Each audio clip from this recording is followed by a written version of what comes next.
நாமக்கல் நகரில் ஆன்லைன் உணவு டெலிவரி அப்ளிகேஷன்களுக்கு முற்றுப்புள்ளி வைத்த ஹோட்டல் உரிமையாளர்கள் சங்கத்தினர் அதிரடியாக தனியாக ஆன்லைன் செல்போன் அப்ளிகேஷன் துவக்கியுள்ளனர்.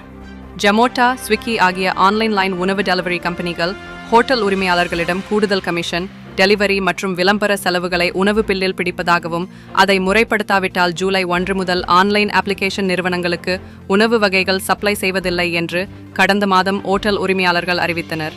இதையொட்டி கடந்த 1ஆம் தேதி முதல் நாமக்கல் நகர தாலுகா ஓட்டல் பேக்கரி உரிமையாளர்கள் சங்க உறுப்பினர்களுக்கு சொந்தமான சுமார் 100 கடைகளிலிருந்து ஆன்லைன் உணவு டெலிவரி நிறுவனங்களுக்கு உணவுப் பொருட்கள் எதுவும் சப்ளை செய்வதில்லை.